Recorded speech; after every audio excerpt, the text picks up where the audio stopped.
Before this Zestology podcast starts, a quick message to say that it's brought to you by Ketoko Pure C8 MCT Oil. This podcast is all about energy, and therefore to have it brought to you by pretty much the purest MCT oil out there seems quite appropriate, really. If you head over to Amazon and search for Ketoko, so that's the word keto with a KO on the end, you will find this MCT oil, which I have been working on bringing to the market. Very excited about it. And it's all about energy. And this MCT oil is so pure because it's pretty much all C8 oil and hardly any C10 and C12. And I'm pretty sure I'm saying it is the purest on Amazon. It boosts your ketones, and so it gives you energy. Put it in your bulletproof coffee, drizzle it over your salad. Start small with a teaspoon a day and then maybe work up to a tablespoon a day. Oh, and one more thing, enter Zestology at checkout and you'll get 10% off. So Ketoko MCT oil, enter Zestology at checkout, you'll get 10% off, and hopefully you'll be boosting those ketones in no time at all. Today on Zestology, I'm joined by one of the world's top salad dodgers, and I'm sure he'd take that as a great compliment. Hello and welcome to the podcast all about energy, vitality and motivation. I'm Tony Wrighton, very loud plane overhead. I'm by the river in West London on a warm, wet, muggy summer's day. And I think Paul Saladino would take it as a great compliment to be called the salad dodger. The irony that he has the word salad in his name when he doesn't eat any. So today on Zestology, it's all about a topic which, when I first heard about the carnivore diet, I thought, is that actually a joke? And then quite a few listeners got in touch with me and said, look, why don't you cover the carnivore diet? And then I spoke to a couple of people that I quite respected, and they mentioned the carnivore diet, and I said, yeah, you're joking, right? And they said, no, why? And they didn't seem to be laughing. So is the carnivore diet good for you? Is it sustainable? Could it sort out your health and energy problems? Would it destroy the environment, even if it is good for you? Paul Saladino is the perfect person to ask. He's one of the world's top carnivore diet experts. And just to give you an idea of what he eats for breakfast, it's liver, duck eggs and cooked fat. You'll hear more about that in the podcast. I know, it sounds absolutely incredible, doesn't it? But that's the kind of thing we're covering in today's podcast. He's one of the foremost names in the carnivore community. He was trained at the University of Arizona with a focus on integrative medicine. He's a functional medicine practitioner, and he's all about the carnivore diet. But is it good for you? Really? Just a load of meat and nothing else? No veggies? Dodging the salad? Let's find out on Zestology.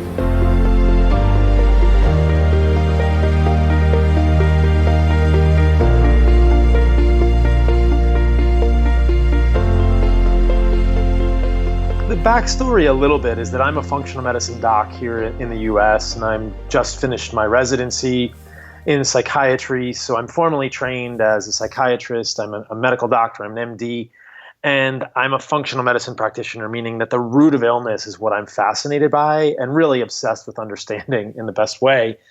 And, from both a mental health perspective and an integrative medicine, a holistic medical perspective, I've always felt like food was one of the biggest keys to what made us healthy or diseased, what created vitality and, energy and all these things in the human body and mind and spirit, and what could deplete them and what could really trigger our immune system and create chronic inflammation. And so for the last 12 to 14 years, I've really been basically trying to understand how the human body is meant to eat, how humans are programmed to eat, what is written in our book of life.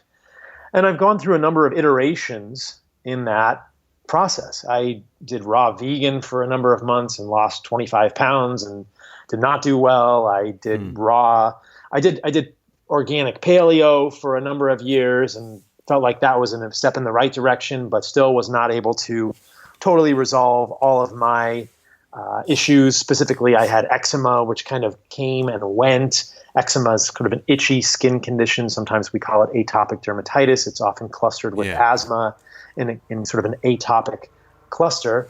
And so I kept iterating and I kept thinking, how am I meant to eat if I still have eczema and I'm eating almost entirely organic paleo and I'm super strict about it? What am I missing? And in the last year, or in the last couple of years, I kept taking things out of my diet. I thought, oh man, maybe I need to get rid of oxalates. Maybe I need to get rid of histamines. Maybe I need to get rid of lectins. And it just kind of kept getting more and more, I think I could say, refined or, whittled down. And then I started thinking about animal-based diets, and I heard Jordan Peterson on Joe Rogan. I heard Michaela Peterson on Joe Rogan, and a light kind of went off in my head because they were talking about reversal, resolution of chronic recalcitrant autoimmune conditions, which are really the bugaboo in Western medicine. We really don't treat autoimmunity very well, and eczema is an autoimmune condition. And so I thought, this is what's going on. Like, maybe it's the fact that, and I've been kind of cutting out plants gradually over the last few years as I'm figuring out more and more plant toxins. So I kind of started delving into this carnivore diet idea about a year ago. And so it's been a fascinating rabbit hole for me to really explore the nuances of what I would call a nose to tail carnivore diet or whole foods animal-based eating. And when I first heard about it, like many of your listeners, I thought, that is just kooky. That's just crazy, That's what I thought, yeah. Right. And then when you dig into it and you really think about it, and I've written a lot about this and talked a lot about it, I'm writing a book right now, and the ideas really start to crystallize. And what falls out of the mix is this pretty basic idea that, hey, plants don't want to get eaten, animals don't want to get eaten either, but animals can run away from you or use their horns or use their teeth. But plants are stuck in place. Plants have roots. And so throughout our coevolution with plants as humans or as animals or insects, throughout life's evolution with plants, the coevolution of these two kingdoms of life, animal and plant evolution, for the last 450 million years, plants have figured out ways to create toxins. And there are myriad toxins in plants, which we can talk about, but there are basically every plant on the planet has some sort of toxin in various places in the plant, whether it's in the leaves or it's in the seeds. The seeds of plants are particularly full of anti-nutrients and toxic molecules. And so I thought, wow, this kind of makes sense. Plants don't want to get eaten. They're full of things which are essentially called phytoalexins, which are defense molecules against insects, animals, humans, whatever wants to eat them or is trying to eat them, that kind of discourages that. And I thought, oh, that makes sense. But can we get all the nutrients we need from animals? And when you really look into that, the kind of amazing thing is that you can. And the more I dug into that, I was less and less surprised. It really made more and more intuitive sense. An animal looks a heck of a lot like a human from a biochemical perspective. A plant is nothing like a human from a biochemical perspective. But if you look at a ruminant animal like a cow or a buffalo or a deer, or even a monogastric animal like a pig, their biochemistry is 99.99% similar to humans. They use essentially all of the same minerals and cofactors that humans use to run their molecular engines, to run their biochemistry. So it kind of makes sense that if you're eating from the animal kingdom and you're eating the whole animal, which we can talk about, not just eating the muscle meat, eating the organs and the connective tissue and getting some source of bones and calcium and getting some source of fat from the animal, you're going to get every single thing a human needs. And so what I've really come to believe, and sort of the hypothesis, the premise of my work, is that animals represent the optimal food for humans because they are the source of all the nutrients that humans need to function optimally in the most bioavailable forms, because they look just like a human in terms of their biochemistry, without any of the anti-nutrients found in plants. And I thought, well, doesn't that sound kind of cool? Okay, so I'm getting a list of objections forming in my head. So we're going to go through them one by one. Yeah, we should. But that's the idea. And I think that, I'll just add this, and then I'll pause for a moment, that I think that humans have probably eaten plants to some extent throughout their evolution. But I think that if you look at the nutritional quality of animals versus plants, and you look at the anthropologic historical record, it's pretty clear that humans probably only ate plants during times of starvation when the animals weren't around. But that's a survival advantage for humans. So I would actually argue that instead of being omnivores, humans are probably facultative carnivores. The best nutrition we can get is from animals. We can eat plants during times of starvation, but they're probably just survival food. So let's hear your objections. Let's do it. Wow. That's Do you know what my kind of anthropological early civilization history isn't good enough to kind of contradict that, but I imagine that that's quite a controversial interpretation of the kind of the history of man.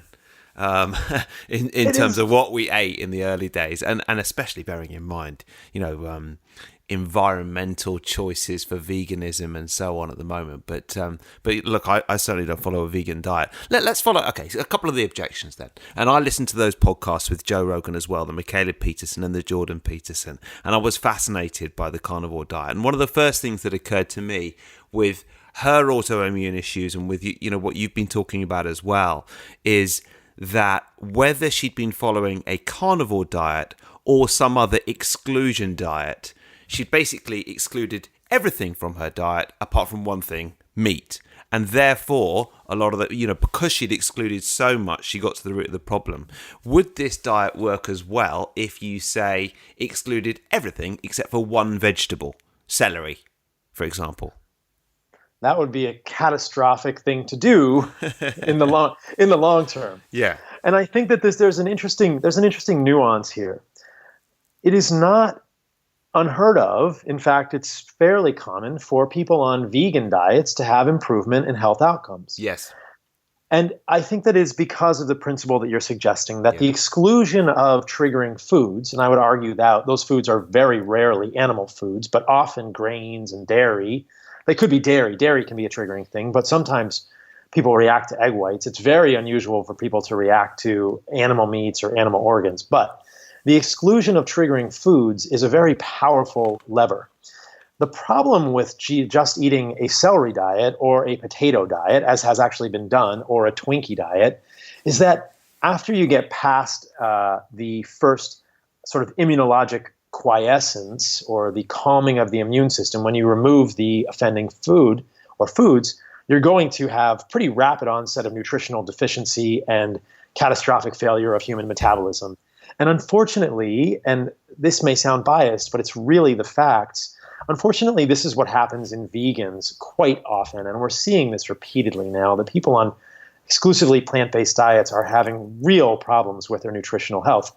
There are multiple sort of staunch vegans, proselytizing, passionate vegans who are now returning to eating meat. They often become carnivores, interestingly enough, because of reproductive issues, early menopause, loss of libido, loss of clear thinking. And so though people have seen improvement in medical conditions with vegan diets, which are similarly, I would say, selective or discerning, the long-term sustainability of those diets is poor, and I would argue that that's because plant foods are not good sources of nutrition for humans. As I suggested, plant foods can be used as survival foods for humans, but if we look at the long-term sustainability and just the nutrient content of plant foods, the bioavailability of nutrients in plants is very, very poor. They're just not from our operating system. And so that is a fairly unique approach in the world of kind of dietary advice, apart from other carnivores out there. Right. I certainly, and I would like to think, I think this podcast is pretty cutting edge in terms of nutrition and the kind of people that I've spoken to about it. But even so, very few of the kind of 250 guests that I've had would agree with that. That's why I do what I do. That's what. Yeah, and I bet you're the best friend of the vegans as well. That's why we're here. Yeah. It's a unique message. It is really fascinating because I must say that, personally speaking, I know that I can be kind of all sorts of things can be vaguely sensitive in terms of my diet, but most meats aren't one of them. Any meat really. I've never really noticed a particular problem with any kind of meat. So what's your diet look like today, for example? What will your menu be from breakfast to dinner? Well, I get asked this a lot on different podcasts, and what I'll say is I'll first give an idea of a nose-to-tail carnivore diet, because I think a general representation of the way that people do this is perhaps better than the way that I do it. I'm definitely a self-experimenter, so my diet might be a little bit different than what other people do. The idea with eating a nose-to-tail carnivore diet, and we've kind of touched on this a little bit, but I'll just clarify it for people quickly. A carnivore diet, in my opinion, is not about eating just meat. It's about eating nose to tail in the animal. And so I think that, when Michaela went on Joe Rogan and Jordan went on Joe Rogan, they talked about just eating meat. And the problem is that they're both now eating liver. I know Michaela well and have spoken to her, and I'm going to have her on my podcast soon. But, they're both eating liver, and they're both eating more nose to tail now. It's important to realize that basically what we're talking about with a carnivorous diet is not just muscle meat. No human population would have ever done that. No population of indigenous hunters does that. When you kill an animal out of respect for the animal and out of desire for nutrients, we're going to eat the whole animal, which means we're going to eat the hide if we can, or we're going to use the hide for clothes. We're going to eat the bone marrow. We're going to eat the organs like liver. We're going to eat the muscle meat. We're going to eat the brain. Now, these foods are not necessarily things that are palatable to the westernized person these days, but the concept is that there are unique nutrients in various compartments of the animal. So the way to construct a nose-to-tail carnivore diet is to really think about eating muscle meat, an adequate amount of animal fat, because I think it's important to consider the fat to protein ratio. And I think many in the carnivore community may be eating too much muscle meat and not enough fat. I actually believe that humans are fat hunters first and foremost. And we know that humans don't function very well on protein as fuel. We use fat very well as fuel in a ketogenic state. So getting enough fat is important by eating actual animal fat. And then also eating organs, things like liver, and perhaps in Europe people are more accepting of liver and more appreciative of the nutrient content, or more appreciative of the nutrient content of various organs. But basically a nose-to-tail carnivore diet is eating meat, eating an appropriate amount of animal fat, which I think is pretty robust amount of fat to fuel our metabolism, and also eating animal organs. Liver is probably the most important one. And would the fat be, would ghee and butter be part of that as well? Ghee and butter could be. In most of the patients that I work with, I suggest eliminating dairy completely, at least for the first month, because dairy can trigger some people. Butter is going to have some of the milk solids in it. Ghee is generally free of those, but may have a small amount for people. I recommend actual animal fat, and people seem to react the best to that. You go to the butcher and you ask for trimmings, or you ask for suet, which is kidney fat. And that's quite delicious if you just pan fry it briefly or something. It's pretty rich and it's really good. And I think that that's what our ancestors would have done. In fact, there are anthropologic reports of people killing animals or hunting animals that were lean and saying there's no food there. We don't want a lean animal. We're going to select for certain animals at different times of the year when they're fattiest. That is the real prized animal. And, on my YouTube channel, I talked to Miki Ben-Dor, who is an anthropologist, a paleoanthropologist, and he told me that in many indigenous cultures, and he published a whole paper about this, which I can send you, the greeting that they use is translated as plenty of fat. So it's so interesting that, that's awesome. They say, they say like hello or good morning or I'm good. And the way that translates is plenty of fat. And that I think is so cool. That is cool, but I still want to know what you're eating today, Paul. I'll tell you. So in general, carnivores eat things like, they eat chicken, they eat fish, they eat pork, they eat beef and ruminants, deer, and they eat the whole animal. So that you want to eat liver, you want to eat the other organs, you want to get an adequate amount of fat. They use salt. Salt is a very important seasoning because when you go into ketosis, you're going to waste a lot of salt. So often people don't get enough salt when they're in ketogenic diets. People will also eat eggs. They'll eat fish eggs. And so there's a large variety of foods that you can eat, seafood, things like this on a carnivore diet. But it's important to think of all the nutrients that you need. They're readily available in the animal kingdom. You just have to eat with some variety. Personally, I get up in the morning and I eat duck eggs. I really like duck eggs. They're just so rich and creamy. So I will eat duck eggs in the morning and I will eat liver. I eat about 4 to 6 ounces of liver a day. I really appreciate the nutritional content of liver. And then I will eat some fat. And I prioritize fat in my diet. So I will eat some of this grass-fed animal fat, and it's actual trimmings from the animal. I'll either cook it up in a pan or just salt it and eat it raw. It's pretty good both ways. And then I will eat grass-fed meat, and it's usually steaks. And so I'll either do a New York or a tenderloin or a ribeye, and that's my morning meal. I usually eat 2 meals a day. I do time-restricted feeding where I have a smaller condensed window. I'll usually eat a late lunch at 2 or 3 in the afternoon, and that'll be my second meal of the day. And it's often pretty similar to the first meal. I'll probably eat some more duck eggs. Sometimes I just eat the yolks. And then I will add some fat, and I'll eat some grass-fed steak. I also have salmon roe, which are salmon eggs in my diet. I will occasionally eat seafood. I'll try and eat low-mercury fish like salmon. I like scallops. I like shrimp. I may eat sardines from time to time. I'll do things like buffalo or elk. It's available. And that's kind of what I eat on a daily basis. I do also have a calcium source. I get like a low metal bone meal. So I get a bone meal for a source of calcium because carnivores need calcium. So that's kind of how I construct it. Does that give you a sense of what I'm eating? Yeah, it's cool. Yeah, I mean, duck eggs, liver, and cooked fat for breakfast. It does sound delicious. Yeah, you'd be amazed. It's like rocket fuel. I bet. Yeah. And in terms of the high fat, I mean, I certainly know when I'm on a high fat diet, and I can tell the difference in my energy levels. And when it slips and there's too much carbs, I feel it pretty quickly.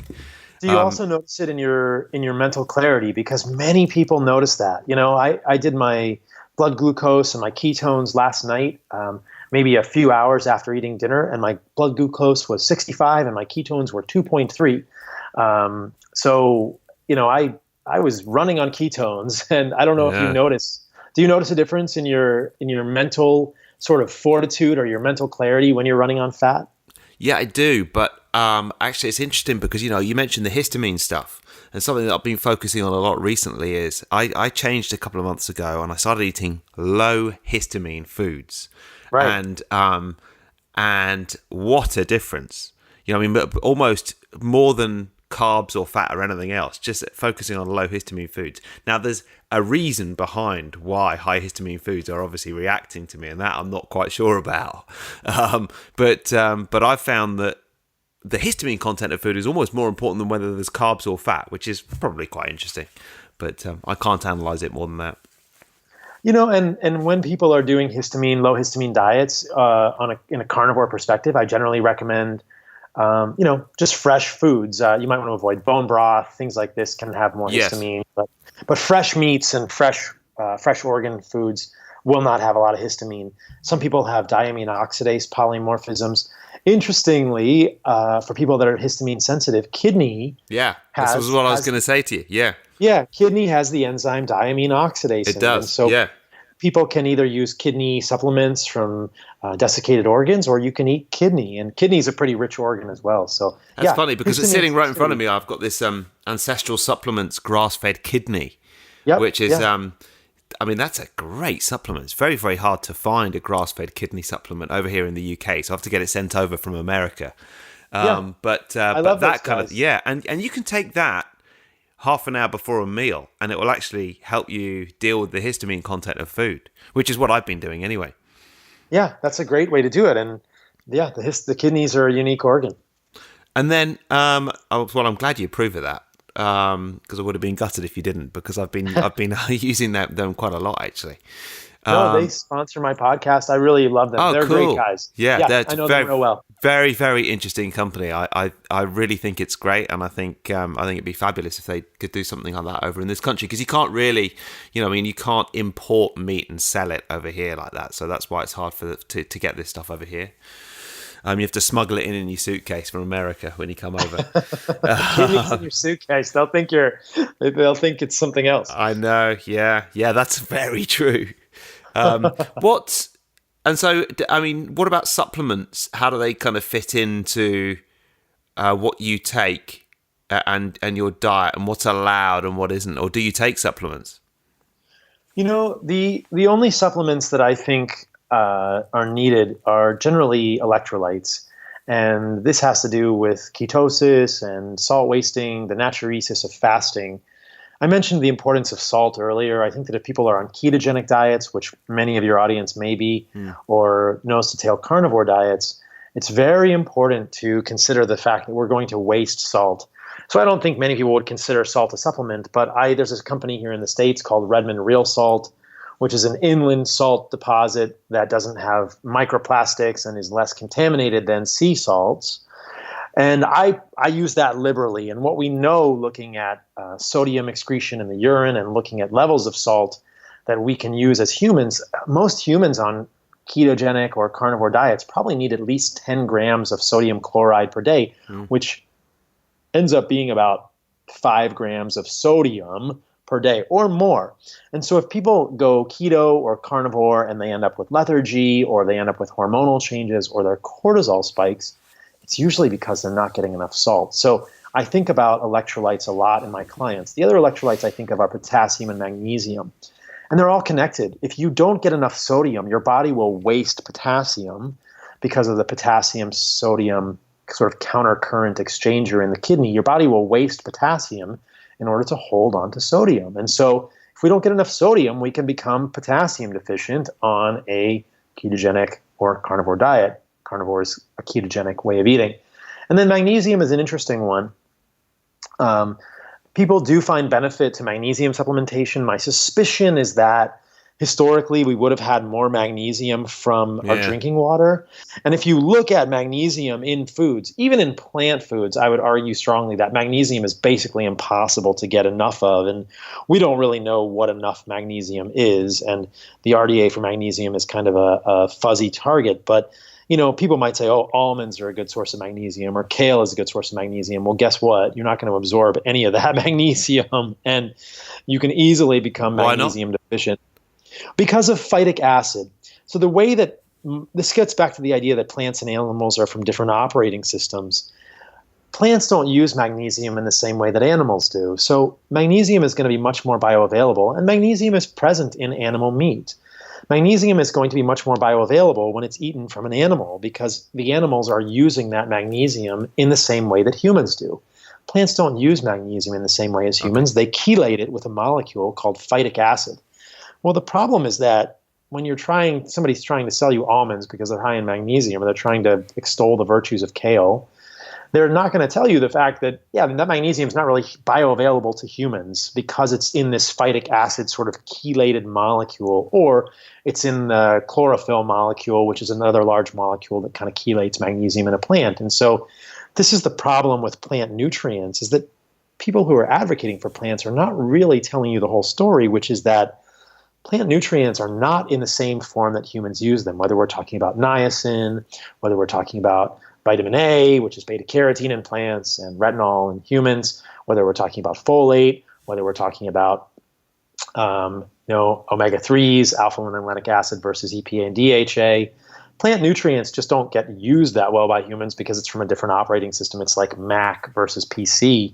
And I would argue that humans are Macs and plants are Windows or PC because I'm partial to Macs. So anyway, that's the perspective on that. Yeah. But I think that if people are getting enough salt, they may not have any need for potassium or magnesium. But those would be the only things I would consider for people. And do you recommend an electrolyte for all those as well as obviously the salt?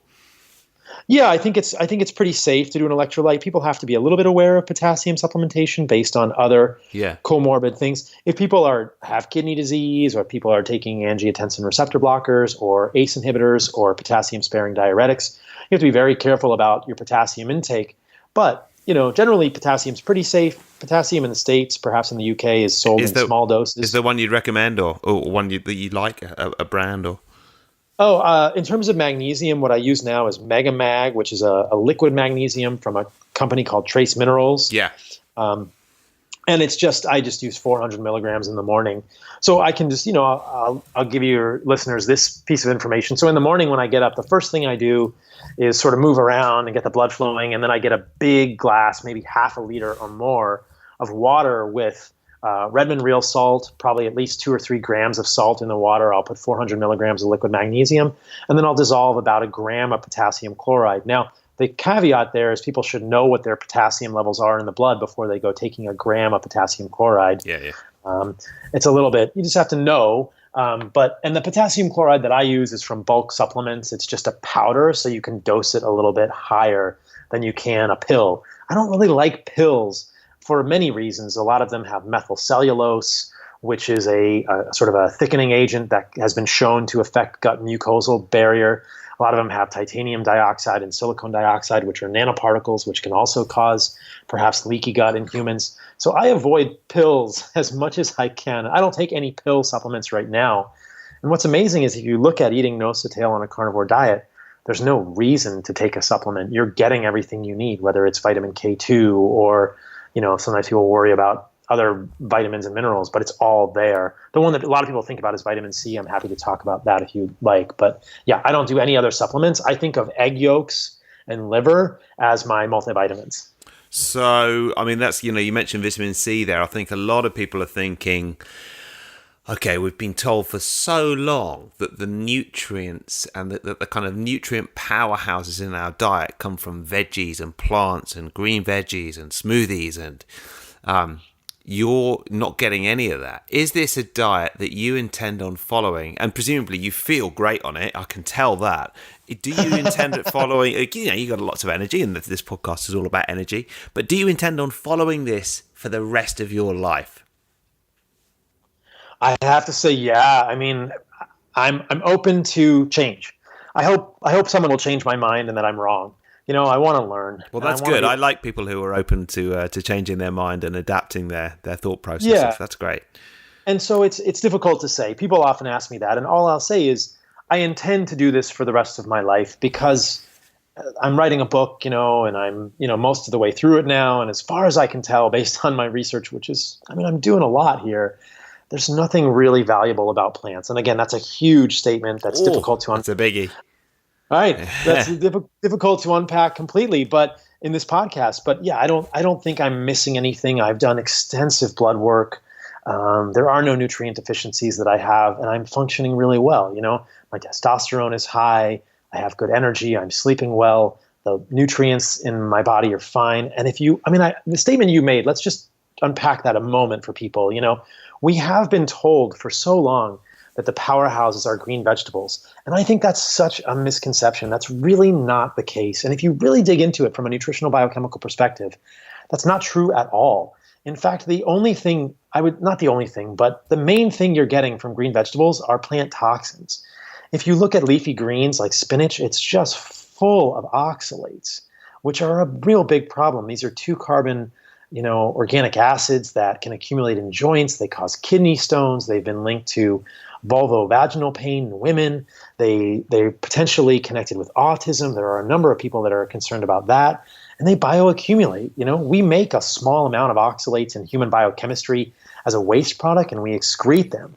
But you can if you make that super quote-unquote nutrient-dense power smoothie with spinach and almonds and beets, you can easily get a gram of oxalates in one smoothie. And there are case reports, Tony, of green smoothie cleanses causing nephropathy, frank kidney failure in people who are predisposed to absorbing higher levels of oxalates. Right. There are multiple case reports of death, muerto, from a green smoothie. Oh dear. From oxalates. From oxalates. Yeah. People who had high. It wasn't from a green smoothie. It was from sorrel, which is perhaps something you guys have over there. It's very high in oxalates, but starfruit, sorrel, rhubarb, there are case reports of death. And they're not just 1 or 2. There's probably 10 to 30 in the medical literature. Starfruit is a very, very high in oxalate thing.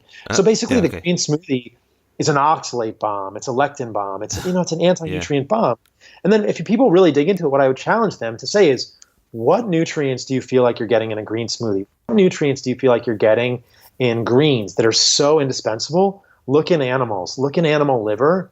It's going to be there in 4 to 5 times the amount in a much more bioavailable form. It's just kind of this narrative we've been told, and it's not the case. And then I'm sure, it's hard for me to argue because I'm kind of not a biochemist, and it's not my area of speciality. It's just so interesting because it's so different from what we've been told on the traditional narrative. I think the other thing that's very interesting, I'm sure you get asked this a lot, is the relationship between your diet and the environment. And we hear so much about one of the biggest threats to the planet is the fact that we all eat too much meat. Well, I have my own views on that because I think that certainly vegetarian and veganism diet or vegan diets can cause a different kind of stress on the planet, which is perhaps less focused on. But I wonder what you think about that, and I'm sure you've been asked that loads of times as well. Absolutely. So I just interviewed Peter Ballerstedt on my podcast. My podcast, by the way, is Fundamental Health with Paul Saladino MD. It's on all the platforms. And that podcast will be out in a few weeks as well. So Peter Ballerstedt is an environmental scientist. And, pretty similar to the notion that green foods are these magical sort of unicorns for us, the environmental arguments don't hold up to scientific scrutiny. If you look at the amount of greenhouse gases produced by animal agriculture, it is minuscule compared to the amount of greenhouse gases produced by technology and transportation. And it gets a little granular, but I'll just unpack it a small amount for your audience.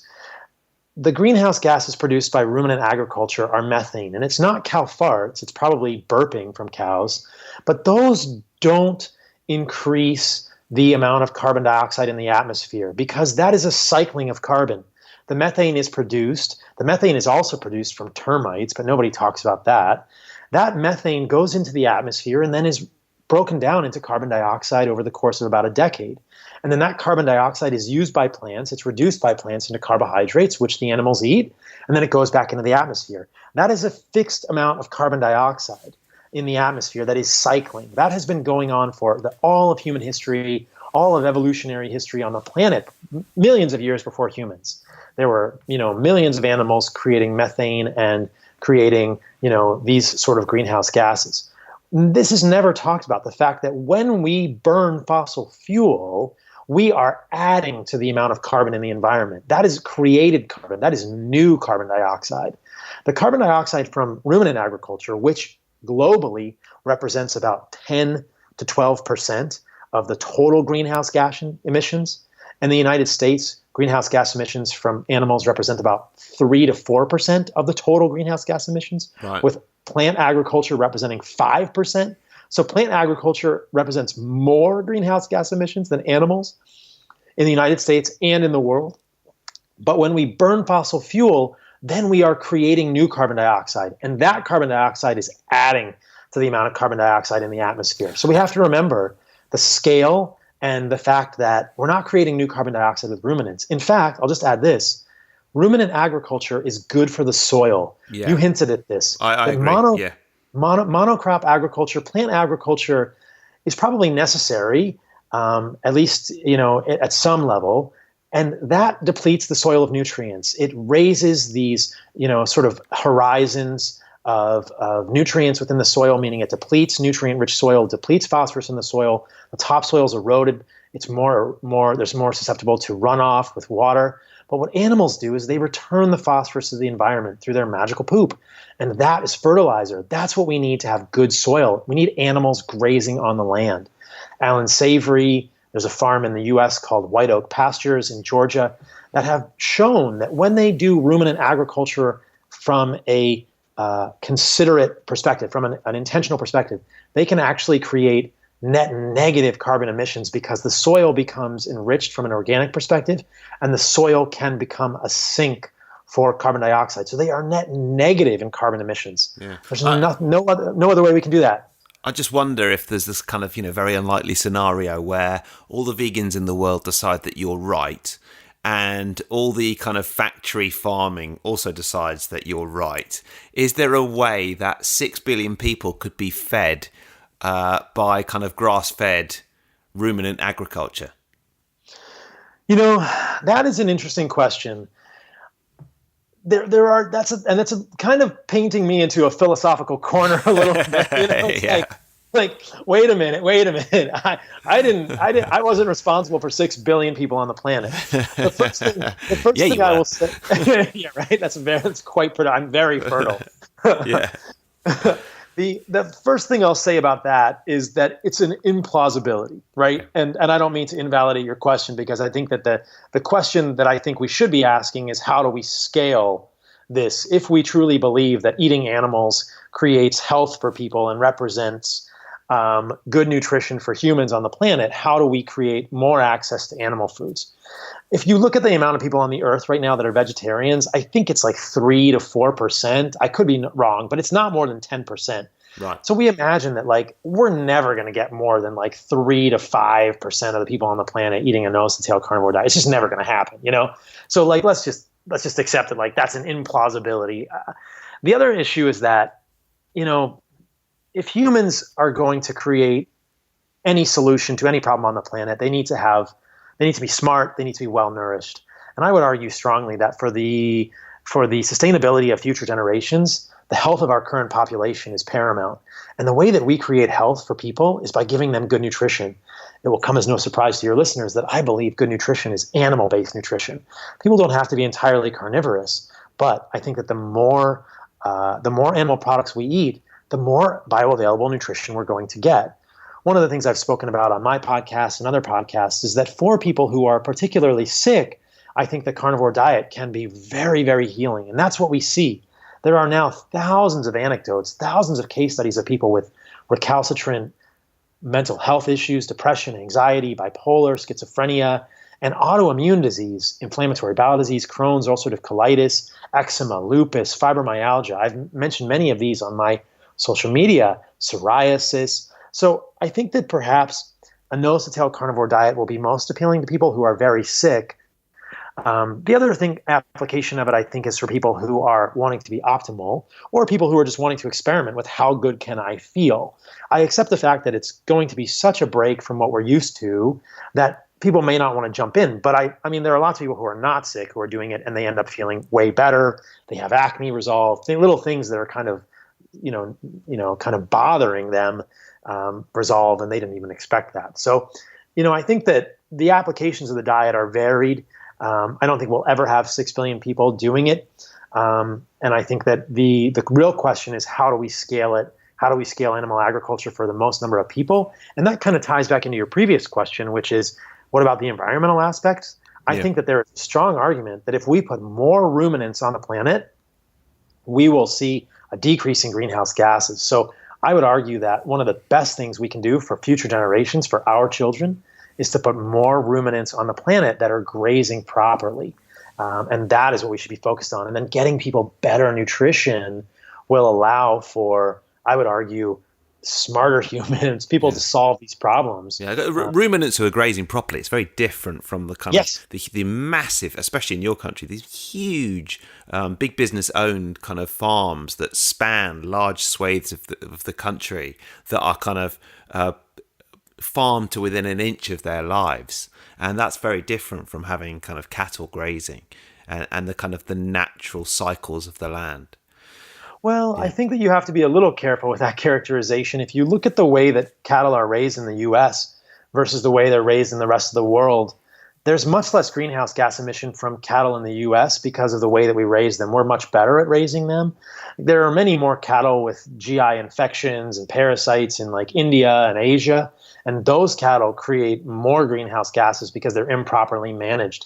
And there is factory farming. There might be less GMOs in India and other parts of the world as well. Maybe, yes. Maybe. Yeah. We're not good about GMOs here. But yeah, I think that the ideal thing would be returning the majority of ruminant agriculture to entirely grass-based agriculture. That would be the way to do it. The only thing I'll say about feedlot agriculture is that cows are never raised their entire life in feedlots. They spend 85% or 75% of their life on pasture, and then they go to the feedlot. I think that right now, nobody really feels like that's the best thing. But it's an unfortunate reality at this point. And hopefully we could move more of that to grass-based sort of ruminant agriculture. Yeah. Okay. Well, one question I've asked everyone, and I'm going to ask you as well, Paul, is what is one book that has had a significant impact on you and that you would recommend? And what is one tip, I wonder what it might be, for living with more energy and vitality? So one of the things that's interesting to me is mindfulness. And I have really appreciated the work of Thich Nhat Hanh. I think one of my favorite books is Living Buddha, Living Christ. And I don't really identify with a religious, dogma system, but I really think that the work of Thich Nhat Hanh is very simply read. It's really a simple call back to mindfulness. Living Buddha, Living Christ is just about the similarities and the teachings of those two people. And I thought that was really pretty cool. Meditation is something that I constantly try to incorporate more in my life. There's so much busyness that we have right now. And I think that just the key for humans in general, regardless of what we eat, is just being kind to each other. And I think that that comes out of cultivating mindfulness. And that answer is probably way out of left field, and it's just going to shock all your listeners. But that's cool. That's very cool. And, meditation's a fairly regular theme, and you're right about the business. It's harder than ever to find the time to meditate as well, for so many reasons for me at the moment. But it's a good reminder. And it doesn't surprise me that you're into it. I try. I'm no expert. Part of my fantasy is to be able to take more time to just kind of sit and reflect and be mindful in the future. So that would be amazing. And in terms of tips for people to live more healthfully, this one will come as no surprise to anyone. Mm-hmm. I think that it's really this idea that animal-based foods are the ideal food for humans. And it's not that humans need to be entirely carnivorous. I do think that an entirely carnivorous diet, when it's done properly, can result in incredible health. And it's probably worth a trial of that, a carnivore cleanse, as it will, for many people. I would recommend, I think in my book, I'm going to talk about the Carnivore 30, hat tip to Whole 30. I'm going to talk about, try a 30-day period with all, nose to tail animal-based foods and see how you feel, the Carnivore 30 or C30 maybe, who knows. But I think that for people who are struggling with recalcitrant health issues and they're imagining that plants are doing them favors, I would say try a Carnivore 30. Try 30 days on a nose to tail carnivore diet. Or for people that just want to feel better but may not have really specific health issues, incorporate more nose-to-tail animal foods. Put some liver in your diet. Get more grass-fed meat. Think about these very rich sources of nutrients and do a little bit of research into the fact that plants are probably not all they're cracked up to be. I think that that's the direction we need to move it in, and I think that a lot of people are going to benefit from that.